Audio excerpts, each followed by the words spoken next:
Margaret Turner had always thought that life would slow down once she turned 60.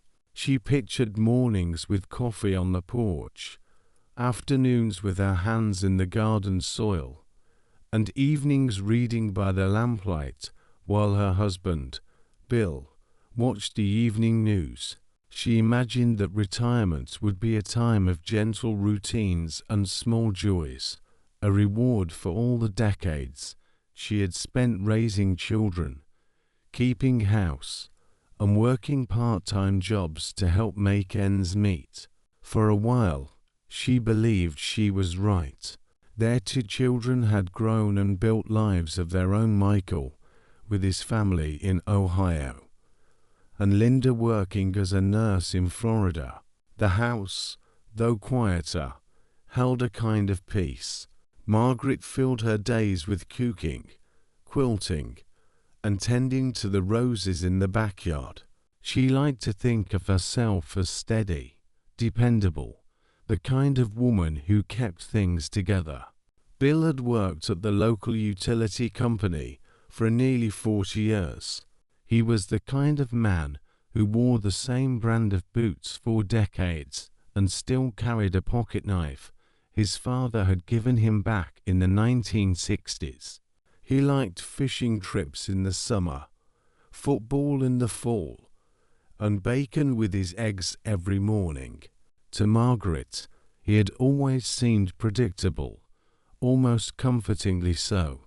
She thought she knew him as well as she knew the creak of the floorboards in their old house. But marriage is a curious thing. It doesn't unravel all at once, like a shirt tearing at the seam. Instead, it frays slowly, thread by thread, so quietly that sometimes you don't notice until you hold the fabric up to the light and see the holes. The first thread was his silence. Bill had never been a man of many words, but over time, the silences between them grew longer. He would sit at the table, scrolling through the newspaper or staring at the television, answering her questions with a distracted mm.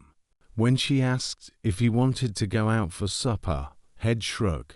When she told him about the neighbor's new dog, he hardly looked up.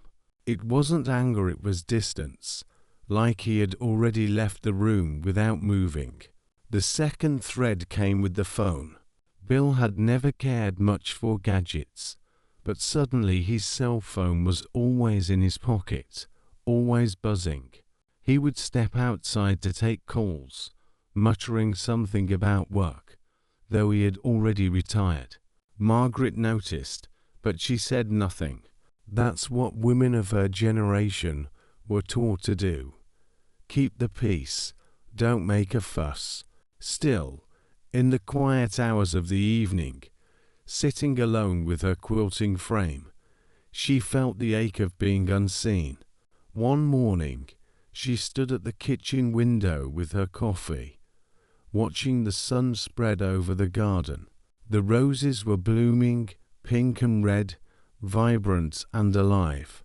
She thought about the years she had spent tending them, pruning, watering, protecting them from frost. It struck her then. She had given the same care to her marriage, but lately it seemed no matter how much she tended, the blossoms refused to come. She sighed, pressing the warm mug against her chest. 62 years old, she thought, and still wondering if she had done enough. Later that week, she met her friend Doris at the church fellowship hall for bingo night. Doris was the kind of woman who told the truth even when it stung, and she didn't hesitate now. "Margaret, honey," she said, leaning in across the folding table, "you look worn down. What's going on at home?" Margaret hesitated. She wasn't used to speaking of private matters, but something in Doris' eyes, steady and kind, loosened her tongue. "It's Bill," she said softly. "He's different, distant. I don't know what to make of it." Doris pursed her lips. Men get restless, even old men.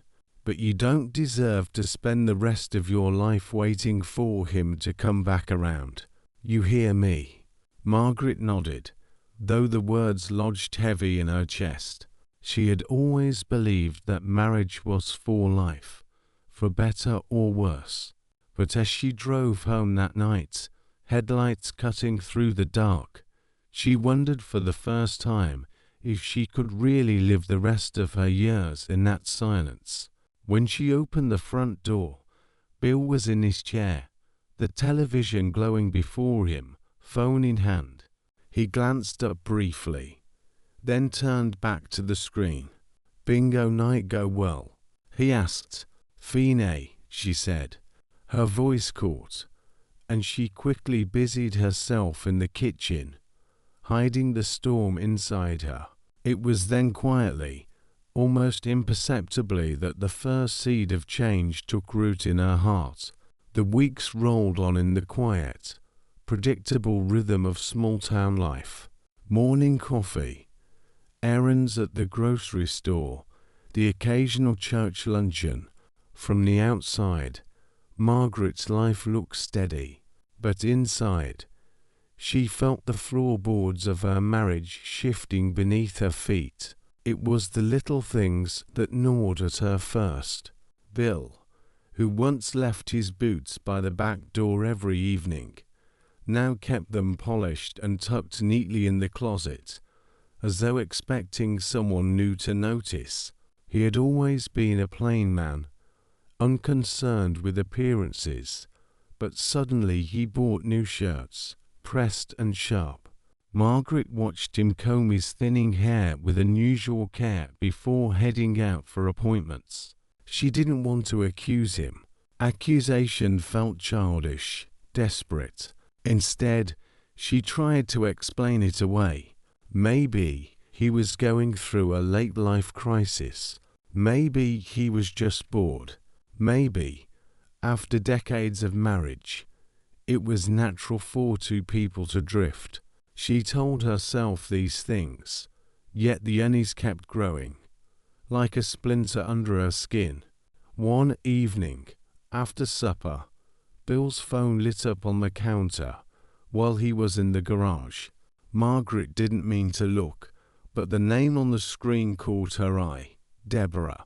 The message read, "Can't wait to see you tomorrow." Margaret's breath caught in her throat. She set down the dish towel and gripped the counter, her knees suddenly weak. For a moment, she thought she might faint. Then, with a slow, deliberate breath, she turned away. She didn't touch the phone. She didn't scream. She didn't even cry. She simply finished washing the dishes, each plate clinking like a bell tolling the end of something she had held sacred.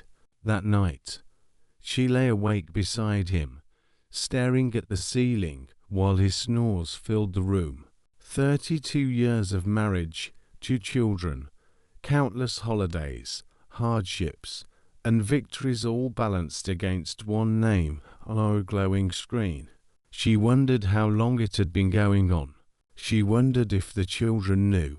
She wondered what her life would look like if she walked away. The next morning, she went to church early, before the sanctuary filled. Sitting alone in the wooden pew, she whispered a prayer she hadn't expected to say at her age. "Lord, give me strength. I don't know what to do." The prayer didn't bring clarity, but it steadied her. She rose, lit a candle, and decided that she could no longer pretend. A few days later, she sat across from Doris again at the diner. The clatter of plates and smell of fried eggs surrounded them, but the world felt strangely hushed as Margaret spoke. "I think Hayes seeing someone else," she said flatly. Doris reached across the table and squeezed her hand. "Then you've got a choice, sweetheart. You can let him keep chipping away at you until there's nothing left, or you can take your life back." Margaret stirred her coffee, watching the cream swirl. "Divorce. At my age. What would people think? Doris snorted. People will think whatever they want. But when you're sitting on your porch 10 years from now, sipping your coffee, do you want to feel peace, or do you want to still be wondering if Hayes on the phone with Deborah? The bluntness of it made Margaret smile despite the ache in her chest. Peace, she whispered. That night, she searched online for local attorneys. Her fingers trembled as she typed, each keystroke a rebellion against the woman she had been for decades. She paused over one listing. Evelyn Carter, Family Law. Compassionate representation. Something in the words compassionate representation spoke to her weary heart. The next morning, she called. Evelyn's secretary answered, her voice brisk but kind. They set an appointment for the following Tuesday.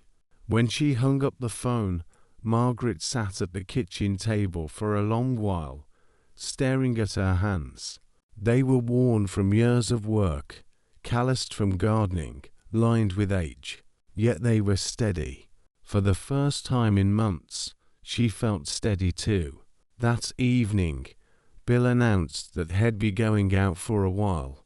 Margaret simply nodded, hiding the storm behind her calm eyes. When the door shut behind him, she exhaled a breath she hadn't realized she had been holding. She was no longer just a wife waiting at home. She was a woman preparing to reclaim her life. The law office was nothing like Margaret had pictured. She had imagined marble floors, polished brass plaques, and cold professionalism. Instead, she found herself standing in a converted brick house on the edge of town. The waiting room smelled faintly of coffee and lavender. Family photographs lined the walls, vacations at the beach, children in Halloween costumes, a dog in the snow. It felt less like a business and more like someone's living room. The secretary, a young woman with bright red glasses, greeted her warmly. Mrs. Turner, Miss Carter will see you in just a moment. Margaret sat in one of the overstuffed chairs, her hands folded tightly in her lap. She felt like a schoolgirl about to confess a sin. Her heart thudded against her ribs. What am I doing here? She thought. I'm too old for this. Shouldn't I just let things be? Before her doubts could swallow her, a door opened. A woman in her 40s stepped out, wearing a navy blazer and a gentle smile. Mrs. Turner, I'm Evelyn Carter. Please, come on back. Margaret rose, smoothing her skirt, and followed. Evelyn's office was tidy, but warm. Bookshelves lined with law texts, a plant in the corner, more family photos on the desk. Evelyn gestured to a chair. Have a seat. Can I get you some water? Coffee? Water's fine, Margaret said softly. For a moment, they sat across from each other in silence, the hum of a ceiling fan filling the space. Evelyn leaned forward. So, what brings you here today? Margaret swallowed. The words stuck in her throat.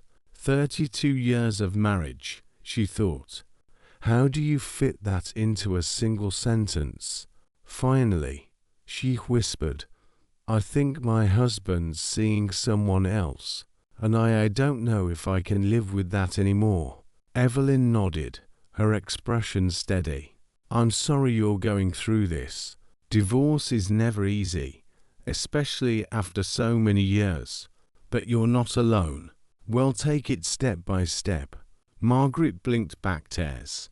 At my age, does it even make sense? I mean, most of my life is behind me. Evelyn's voice was firm but kind. It makes sense if your peace of mind matters. You still have years ahead. Don't you deserve to spend them in dignity? The words sank deep. Margaret nodded slowly. Yes, I suppose I do. They spent the next hour discussing details, assets, the house, Bill's pension, the accounts they had built together. Margaret's head spun with terms. She barely understood equitable distribution, alimony, settlement negotiations. Evelyn explained each one patiently, never rushing, always pausing to check that Margaret was following. At one point, Margaret laughed nervously. "This feels like learning a new language." Evelyn smiled. "That's exactly what it is, and he'll be your translator." When the meeting ended, Margaret stood, her legs shaky, but her heart oddly lighter. Evelyn walked her to the door. "He'll draft the initial paperwork," she said. "But remember, this isn't just about ending a marriage. It's about beginning the next chapter of your life." Outside, the late afternoon sun bathed the street in gold. Margaret stood for a long moment on the sidewalk, breathing deeply. She felt the cool breeze on her face, heard the chatter of children playing down the block, smelled the faint scent of cut grass. It was as if the world itself was reminding her that life was still moving forward. Driving home, she rehearsed what she might say to Bill when the papers arrived.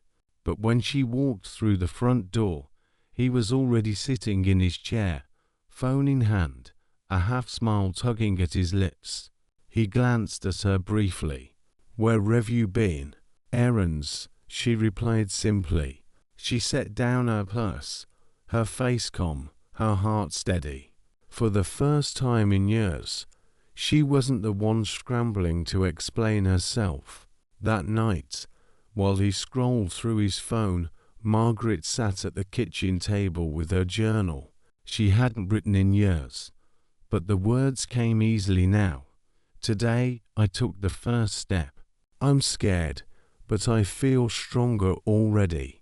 When she closed the journal, she pressed her hand over the cover, as though sealing a promise to herself.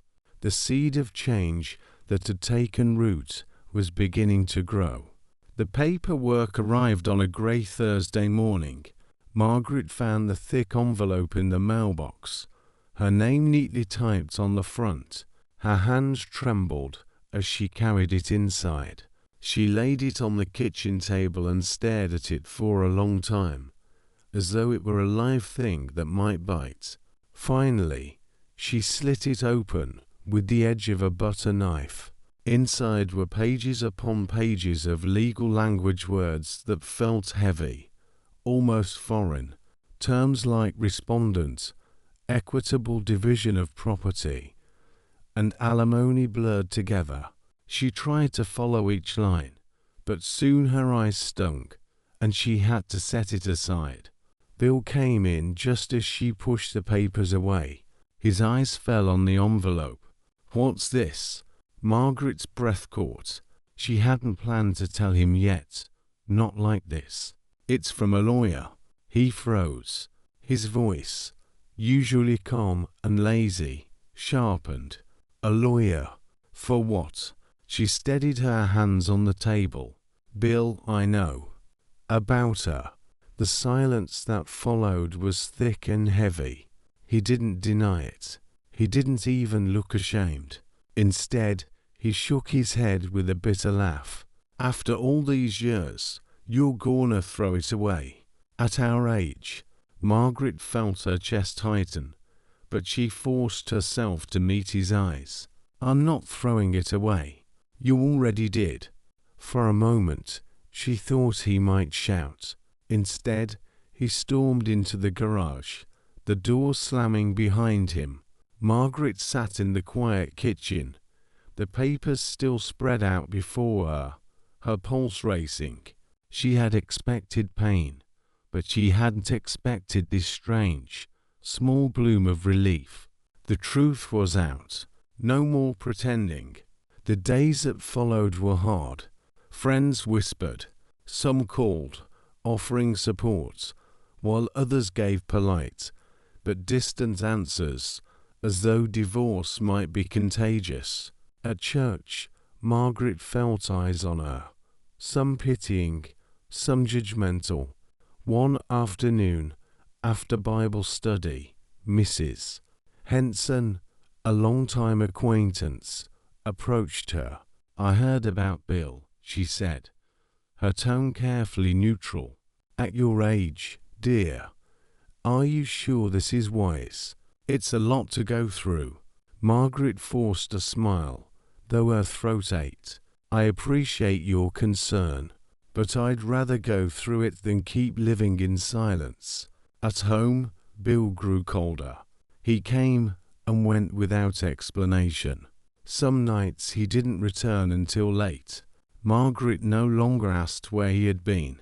Instead, she poured herself a cup of tea, wrapped a shawl around her shoulders, and focused on small tasks: folding laundry, tending her roses, writing in her journal. Yet the weight of it wore on her. She would sit awake at night, staring at the ceiling, doubts circling like vultures. What if I'm making a mistake? What if I end up alone, broke, and miserable? What if everyone's right, and I should have just endured? One particularly hard night, she called Linda, her daughter in Florida. She hadn't planned to share everything, but the words spilled out between quiet sobs. "Mom," Linda said firmly, "you've spent your whole life taking care of everyone else. Maybe it's time you took care of yourself. You deserve better than this. You deserve peace." The conviction in her daughter's voice gave Margaret strength she hadn't realized she needed.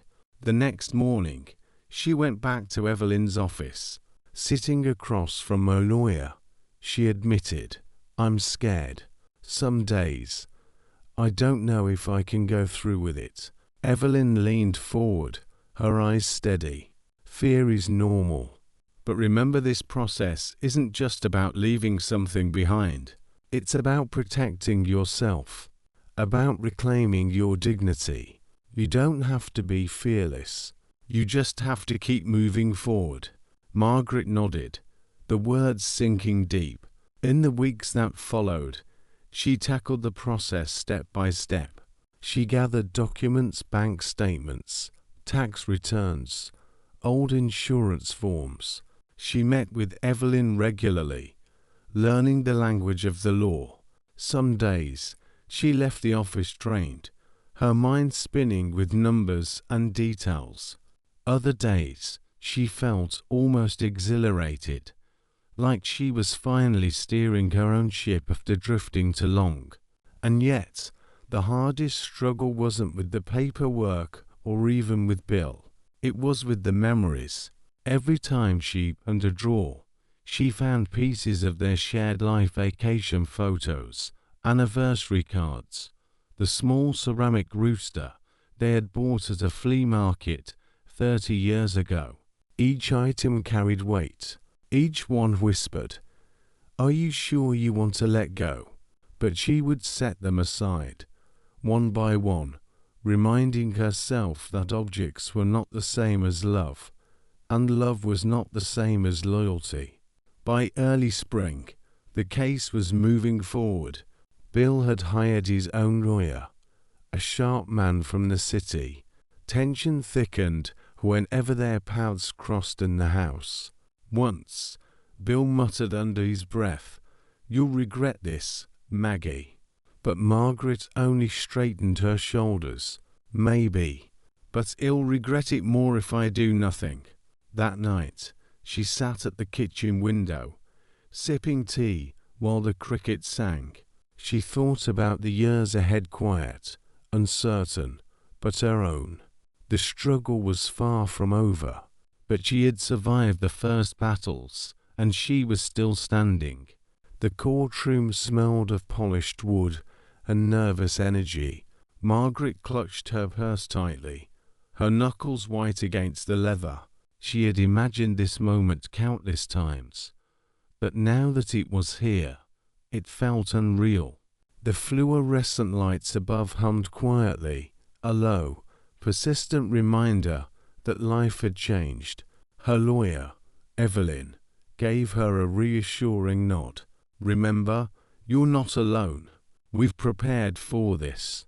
Just breathe and speak clearly." Margaret nodded. She had practiced her lines in front of the mirror, repeating them until they no longer shook. But as she looked around at the room, the judge, the lawyers, the clerk scribbling notes, her stomach knotted. Bill sat across the room, his posture rigid, a small smirk playing at the corner of his mouth. He looked confident, untouchable. For a moment, Margaret's resolve wavered. She remembered the late nights of doubt, the moments of fear that threatened to swallow her whole. But then she heard her own voice inside her head. "You've survived worse. You can do this." The proceedings began with the formalities, introductions, swearing in, the reading of the case. Margaret listened carefully, every word landing with the weight of inevitability. When it was her turn to speak, she rose slowly, her hands steady now, and looked at the judge.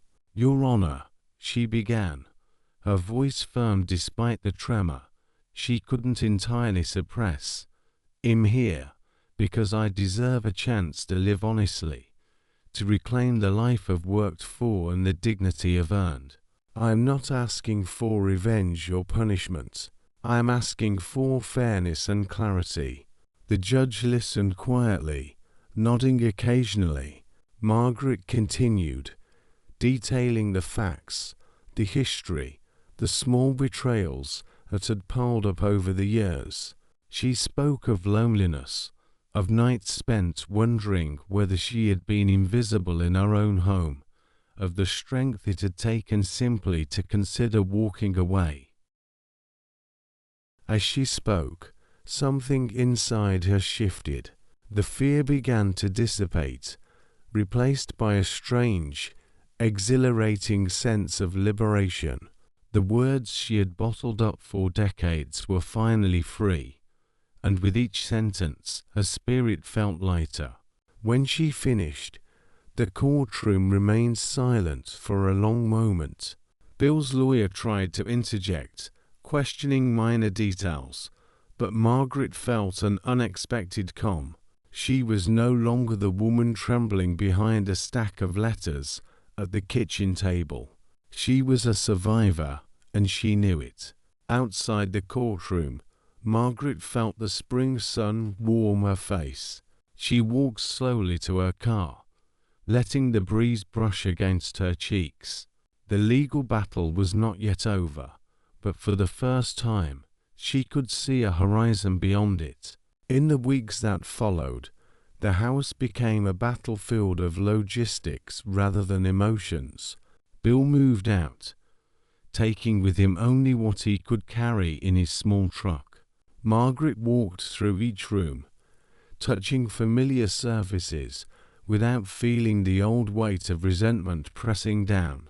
The living room still held the sofa they had chosen together, but now it felt like furniture, not memory. She began small rituals to reclaim the space. A fresh coat of paint in the bedroom, flowers on the window sill, a new rug in the kitchen, soft beneath her feet. Each change was a declaration. This is mine now. I am allowed to choose. Friends and neighbors noticed. Some complimented her courage. Others offered support in hushed, admiring tones. Margaret realized that the isolation she had feared was largely imaginary. There were people who cared, who wanted to see her thrive. One evening, she sat on the porch with a glass of lemonade, watching the sun sink behind the trees. She thought about the years she had lost to fear and compromise, and though a pang of sadness struck her, it was tempered by hope. She was no longer a passenger in her own life. She was steering the ship. Her phone rang. It was Linda. "Mom," her daughter said, "I can't believe how strong you've become. "I'm proud of you." Margaret smiled, a real, wide smile that reached her eyes. "Thank you, sweetheart. It feels different now, like I can finally breathe." And in that moment, Margaret understood that the turning point wasn't in the courtroom, nor in the legal papers or financial arrangements. It was in her mind, in her heart. The true victory was the freedom she had claimed for herself, the right to live fully and without fear. At last, autumn arrived quietly, painting the neighborhood in shades of amber and gold. Margaret found herself wandering the local farmers' market one Saturday morning, breathing in the crisp air and the scent of freshly baked bread. The simple act of walking among people, observing their laughter and chatter, felt foreign and exhilarating at the same time. She stopped at a stall where a man was selling homemade jams. "Morning," he greeted, his voice warm. "You look like you could use a sample." Margaret laughed softly. "I think I could. Strawberry, maybe." He handed her a small spoonful. The sweetness burst in her mouth, and for a moment, she let herself simply enjoy it. "This is wonderful," she said. Tom," he said, offering his hand. "I make them myself. I've got a few others if you want to try." As they sampled peach and blueberry, a conversation blossomed naturally. Margaret found herself laughing more freely than she had in years. There was no pretense, no past baggage to weigh down the moment. Just as strangers connecting over fruit preserves and autumn sunlight. Back at home, Margaret began dedicating time to herself in ways she had long ignored. She dusted off her neglected sketchbooks and painted for the first time in decades. Each brushstroke became a meditation, a small act of reclaiming joy. Walls that had once been blank now displayed her art-vivid landscapes, abstract shapes, and gentle portraits that made the rooms feel alive. She even took up gardening. A small vegetable patch in the backyard yielded lettuce, tomatoes, and herbs. The act of nurturing something from seed to harvest was profoundly satisfying. Margaret realized that growth didn't just happen in people, it could happen in spaces, in soil, in the small victories of everyday life. One evening, while sipping tea on her porch, she noticed Tom walking past. He waved, and she waved back. It became a ritual quiet greetings, small talk, a growing familiarity. Over time, those greetings turned into longer conversations, shared walks, and occasional dinners. Margaret felt a spark she hadn't allowed herself to feel in years. It was gentle, patient, and promising. Meanwhile, Margaret's relationship with Linda also began to deepen. They spent weekends together, cooking, talking, and sometimes just sitting in silence. Margaret shared her fears and hopes, her regrets and triumphs. Linda listened, not as a child to a parent, but as a friend to a friend. One chilly October evening, Linda said, "Mom, I think you deserve to be happy. You've fought so hard for this. Don't hold back anymore." Margaret nodded, feeling the truth in her daughter's words. "I'm learning," she admitted, "that happiness isn't something you wait for. It's something you let yourself have, even when it feels risky." As the weeks passed, Margaret's confidence grew. She started volunteering at the local library, helping other seniors navigate technology, teaching them how to email, video call, and access online services. She found a profound sense of purpose in guiding others, realizing that her experiences, both painful and empowering, could serve as a beacon for those still struggling. Tom became more than a neighbor. He became a friend, a companion, someone whose presence felt comforting and steady. Their walks turned into long talks about books, music, and dreams deferred and rediscovered. Margaret was cautious, but she allowed herself to hope. One evening, as they walked under a canopy of stars, Tom said softly, "I'm glad I met you, Margaret. You remind me how beautiful life can be, even after hardship." Margaret smiled, feeling a warmth she hadn't known in years. "Thank you, Tom, for reminding me too." That night, as she lay in bed, Margaret reflected on the journey she had undertaken from fear to courage, from isolation to connection.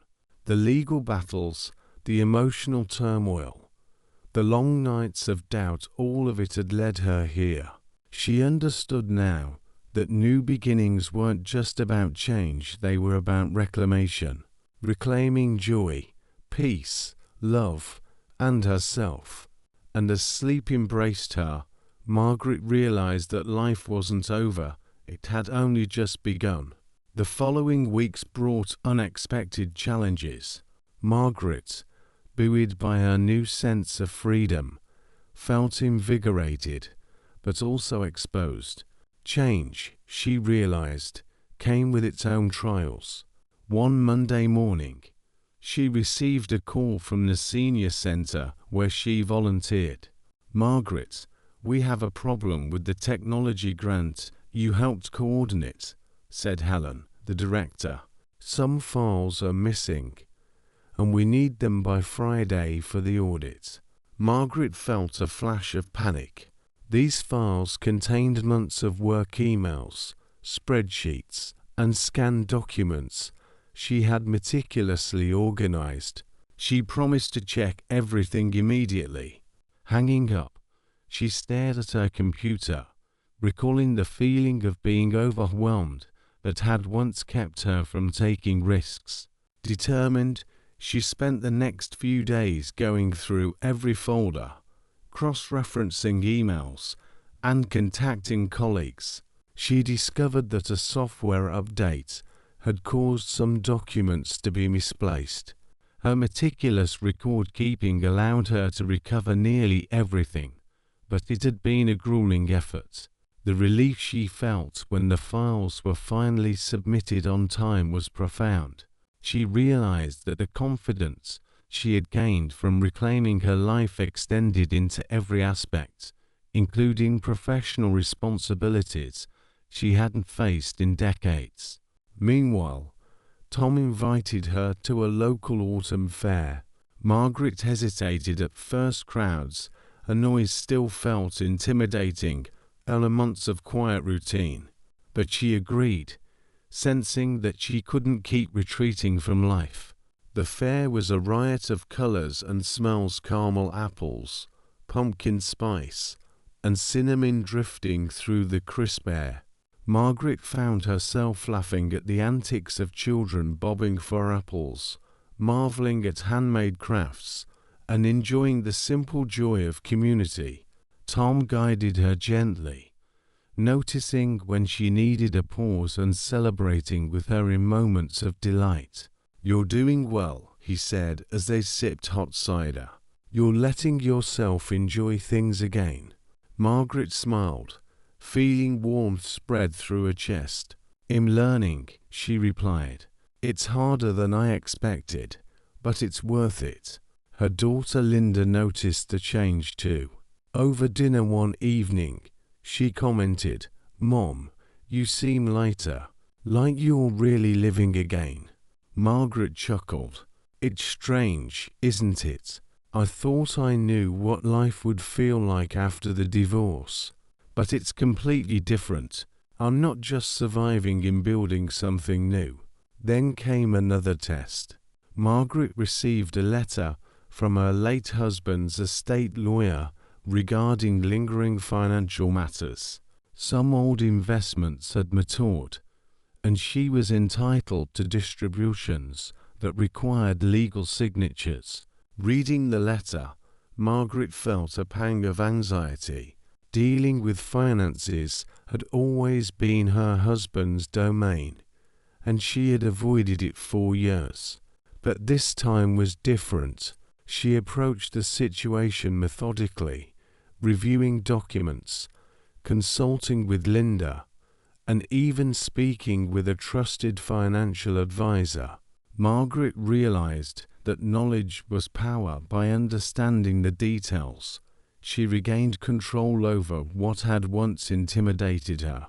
By the time she signed the necessary forms, she felt empowered, no longer beholden to fear or confusion. One crisp evening, Margaret and Tom attended a local community theatre production. The play was a light-hearted comedy, full of unexpected twists. Margaret found herself immersed in the story, laughing freely, sharing side glances with Tom, and even commenting on the actors' performances. Afterward, they walked through a quiet park, the trees glowing under the streetlights. Margaret felt a sense of calm she hadn't known in years. Tom's presence was reassuring, yet it didn't overshadow her independence. She realized she could enjoy companionship without losing herself. As October deepened into November, Margaret's confidence solidified. She continued her volunteer work, her art, her gardening, and her relationship with Tom. She even started a small book club at the library for seniors, sharing literature and life experiences, cultivating a sense of community. One afternoon, while reviewing the club's reading list, she received a surprise visit from an old friend, Eleanor, whom she hadn't seen in years. Eleanor had moved across the country after retirement, and seeing her face brought a rush of nostalgia and comfort. "Margaret, you look radiant," Eleanor exclaimed, embracing her warmly. "I heard you've been thriving. I had to see it for myself." Margaret laughed, tears prickling her eyes. "It's been a journey, Eleanor. I'm finally living the way I've always wanted, even if it took a while to get here." The two women spent hours reminiscing, sharing stories of hardship and triumph. Margaret realized that her past, though difficult, had equipped her with resilience, wisdom, and a deeper appreciation for the simple joys of life. As the sun set, painting the sky in shades of pink and orange, Margaret felt a profound sense of peace. The tests she had faced, small and large, had shaped her, but they had not broken her. She had rebuilt herself, stronger, wiser, and ready for whatever came next. Sitting in her favorite chair that evening, Margaret reflected on the weeks since her divorce. The pain, betrayal, and fear had given way to curiosity, hope, and a sense of agency. Life was no longer a series of obligations and regrets. It was a canvas she could fill with color, laughter, and purpose. And as she turned the page in her journal, Margaret knew the journey wasn't over. It was just beginning. Winter was approaching, and with it came a certain hush over the town. Snow dusted the rooftops, and the mornings carried a crisp bite that made Margaret's cheeks glow. Despite the chill, she felt warmer inside than she had in years. Life had begun to stretch before her like an open road, and she was ready to walk it. Her mornings began with quiet routines she had cultivated for herself. She brewed coffee while gazing out the window at the skeletal trees, letting the steam rise in gentle spirals. Margaret found herself sketching again, capturing the quiet beauty of her backyard, the frost patterns on the windows, the way sunlight broke through winter clouds. Art had become more than a hobby. It was a language she used to process life, to celebrate it. Tom had become a steady presence. Their companionship was easy, built on shared laughter, thoughtful conversations, and the comfort of someone who knew how to respect boundaries. They often went for walks in the park, bundled in scarves and gloves, discussing everything from trivial neighborhood gossip to dreams of future travels. One Saturday, Tom surprised her with tickets to a photography exhibit in the city. Margaret was hesitant at first, wary of crowds and schedules, but she agreed, trusting her growing resilience. The exhibit was mesmerizing.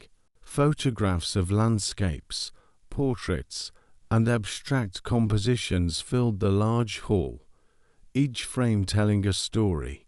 Margaret felt a pang of recognition in the art, the struggles of life, the fleeting moments of joy, the resilience of the human spirit. She lingered over a black and white portrait of an elderly woman with deep, expressive eyes. The gaze seemed familiar, as if it had been waiting to meet her own. "She reminds me of you," Tom whispered, noticing her intense focus. Margaret smiled softly, maybe because she survived, just like him surviving, and maybe thriving, too.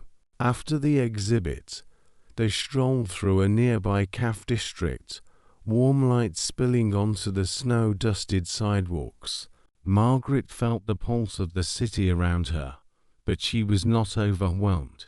Instead, she felt connected, a part of the rhythm rather than apart from it. At home, Margaret began considering new projects. Inspired by her art and experiences, she decided to host a small winter art show at the senior center. She invited friends, neighbors, and even some local artists she had met through community events. The idea was simple: to celebrate creativity and the vibrancy of life at any age.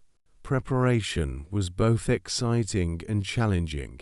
Margaret coordinated with the center staff, created invitations, and arranged the artwork. She was meticulous, yet she found joy in every detail, from hanging paintings to arranging tables for refreshments. The night of the show, Margaret stood at the entrance, greeting guests with a mix of pride and nervous excitement. The room buzzed with energy, smiles, laughter, and genuine appreciation for the art on display. Margaret noticed some guests lingering on her sketches, asking questions, and sharing memories her drawings had evoked. Tom approached her, holding two cups of cider. "You did this," he said softly. "You made it happen." Margaret took a deep breath, letting the warmth of the cider seep into her hands. "We did this," she corrected, thinking of the friends, neighbors, and volunteers who had contributed. "It's a collective effort, but it's my heart in it too." By the end of the evening, Margaret felt a profound sense of accomplishment. Her art, her community, her renewed confidence, all of it had converged in this moment. She realized that life, with all its uncertainties, could still be beautiful when approached with courage and openness. The following week, Margaret received an unexpected phone call. It was from a publisher who had heard about her sketches through the community center's newsletter. They were interested in featuring her work in a local art magazine. Margaret's heart raced, not from fear, but from excitement. This was a new horizon, a new opportunity she hadn't dared imagine months ago. Over the next few days, she prepared her portfolio, selecting sketches that captured the essence of her journey, moments of introspection, discovery, and renewal. She worked with precision and creativity, realizing that her past challenges had prepared her for this moment. She no longer feared failure, she embraced growth. One evening, as she reviewed her sketches, Linda entered the room. "Mom, I'm proud of you," she said, eyes glistening. "You're not just surviving, you're living fully, and you're inspiring others to do the same." Margaret felt a lump in her throat. "It hasn't been easy," she admitted, "but every step has been worth it. I finally understand what it means to reclaim your life." As December approached, Margaret continued to balance her routines, her community involvement, and her art. She took time to reflect, to savor quiet moments, and to nurture the connections that had become so important. Each day was a reminder that life didn't end with loss or change, it transformed. And as she watched the first snow fall gently over her backyard, Margaret knew that new horizons were not just distant dreams, they were here, within her reach, waiting for her courage and creativity to explore them fully. January arrived like a crisp promise. The mornings were cold, the air sharp with frost, but inside Margaret's home there was warmth and light.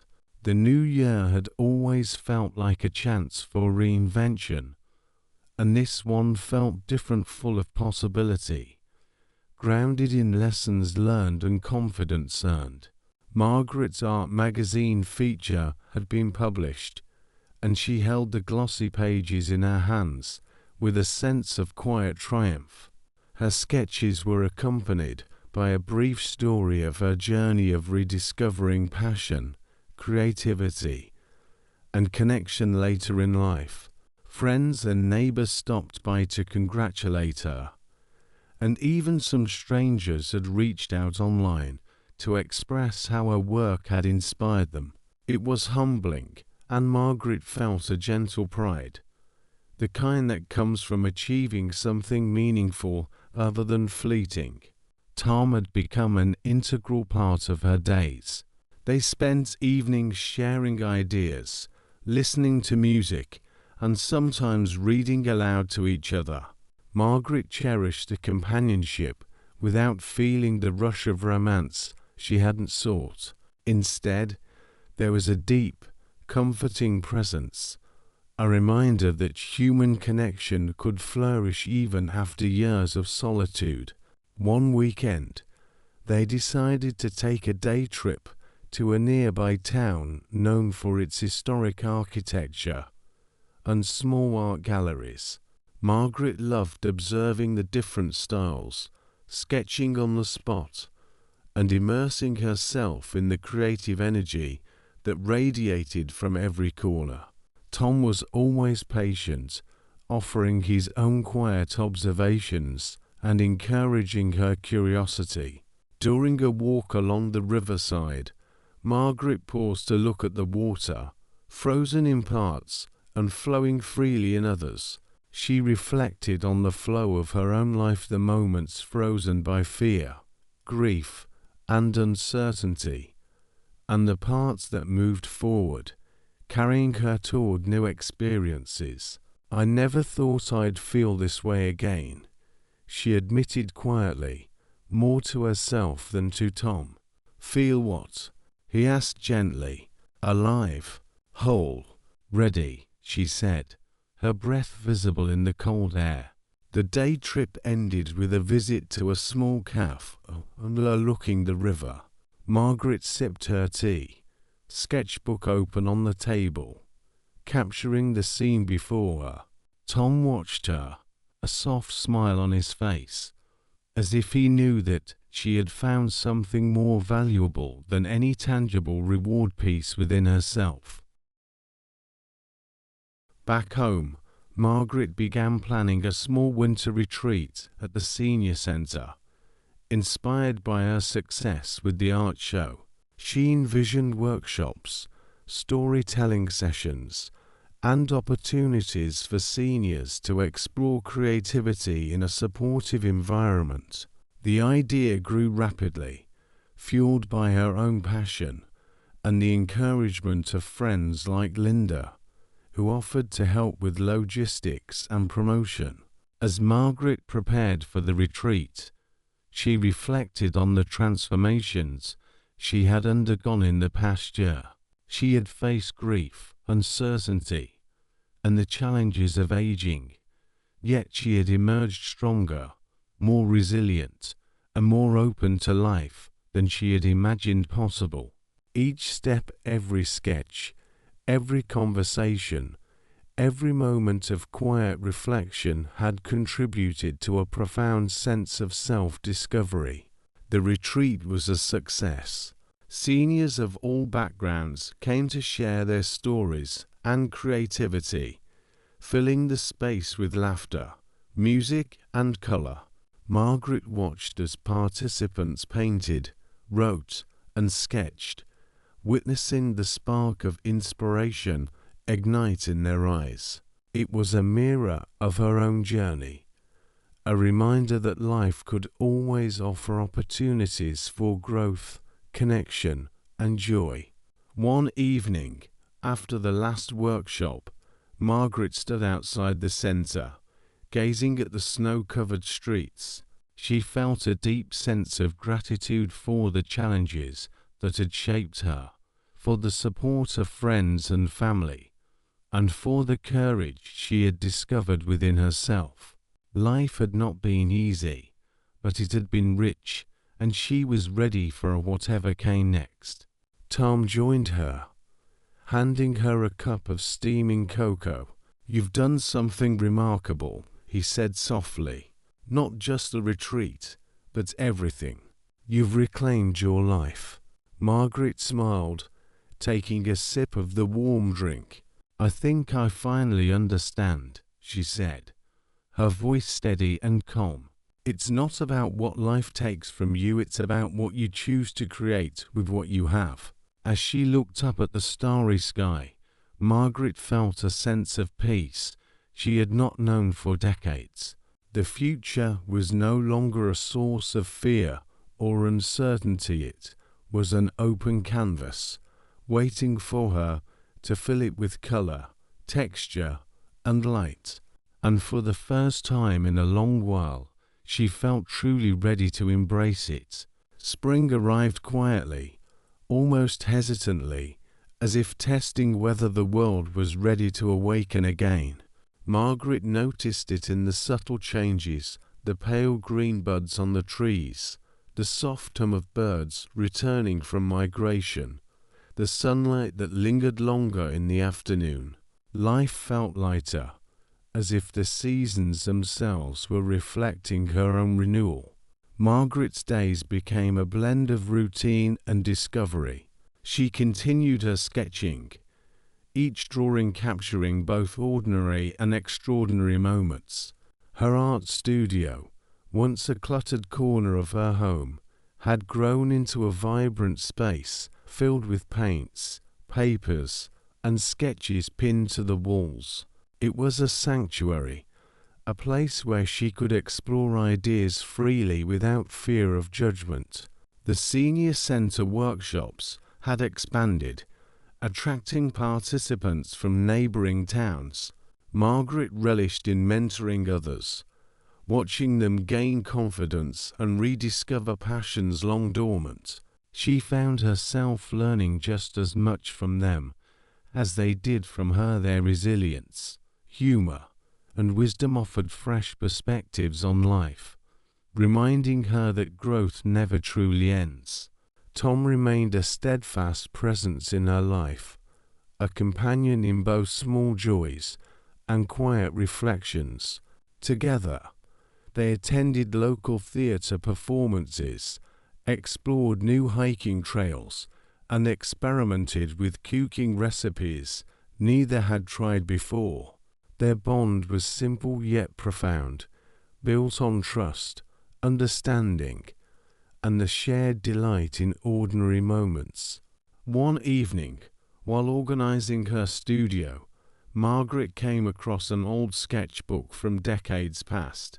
The pages were filled with sketches of places she had visited, people she had known, and dreams she had once abandoned. She flipped through them, tracing the lines with her fingers, feeling a mix of nostalgia and curiosity. Life has a funny way of circling back, she murmured to herself. It doesn't erase the past, but it transforms it. Inspired, she began a new project, a visual memoir that combined her old sketches with new ones, reflecting on the journey from the past to the present. It was deeply personal, a bridge between who she had been and who she had become. Each page carried both memory and hope, capturing the complexity of a life fully lived. By summer, Margaret's memoir project was complete. She organized a small exhibit at the town library, inviting friends, neighbors, and workshop participants. The event was filled with laughter, conversation, and quiet admiration. Many visitors shared their own stories of rediscovery, creating a tapestry of experiences that mirrored Margaret's own journey. Margaret watched as people interacted with her work, their expressions a mixture of recognition and inspiration. She realized that her story was no longer just her own, it belonged, in part, to everyone who had experienced fear, loss, or stagnation, and had found a way forward. As the sun set over the town, painting the sky with shades of pink and gold, Margaret felt a profound sense of contentment. She thought of her family, her friends, and the countless moments that had led her to this point. Life had been unpredictable, often challenging, but it had also been rich, full, and deeply meaningful. Tom joined her on the library steps, handing her a small bouquet of wildflowers. "You've built something beautiful here," he said softly. "Not just the exhibit, but your life." Margaret smiled, taking the flowers in her hands. "I've learned that beauty isn't always about perfection," she replied. "It's about embracing the journey, in all its twists and turns, and finding meaning along the way." That night, Margaret returned home with a sense of quiet joy. She lit a candle, opened her sketchbook, and began to draw, not with the pressure of an audience, not with the weight of expectation, but simply for the love of creation. Each stroke was a celebration of resilience, curiosity, and the courage to continue. As she set her pencil down, Margaret looked around her home, a space filled with memories, laughter, and love. The walls were adorned with sketches, photographs, and notes, each a testament to a life reimagined. She felt a profound gratitude for the past, a steady appreciation for the present, and a quiet excitement for the future. Margaret understood that life's meaning was not found in grand gestures or achievements alone, but in the accumulation of small, intentional moments of creativity, connection, and reflection. And in that understanding, she found peace, fulfillment, and the unwavering belief that the best chapters of her story were still ahead. With a final glance at the night sky, Margaret whispered to herself, "Here is to the journey past, present, and all that is yet to come." And with that, she embraced the life she had created, fully and fearlessly, ready for every moment yet to unfold. Weeks had passed since Margaret had navigated the storm that turned her life upside down. Autumn painted her New England town in amber and gold, and the crisp air carried the faint scent of wood smoke. Margaret had found a new rhythm. Mornings were slow and deliberate. She brewed her coffee carefully, savoring each sip on her porch, while reading the newspaper. Peace had returned, cautious but real. She had reclaimed her home, her independence, and her sense of self. Her garden flourished under her care. Tulips and chrysanthemums bloomed, and she often paused by the roses, smiling at how life could bloom again even after frost. Her friends noticed the change. She joined a book club, painted watercolors, and even displayed them in the local gallery. People commented on the quiet joy in her eyes. Sometimes she thought of the man she had trusted, but bitterness had faded. She understood now that life gives second chances, opportunities to shape your world on your own terms. One morning, she walked along the boardwalk, watching children feed seagulls, laughter spilling into the crisp air. Returning home, she hummed softly while preparing breakfast. Picking up her journal, she wrote, "I have learned to trust myself, to cherish my home and my passions. Life is not about what others take, but about what you nurture in yourself." Margaret looked out at her town. The day was beginning, and so was she. Challenges might come again, but she had discovered something stronger than fear: the quiet, enduring strength of a life reclaimed.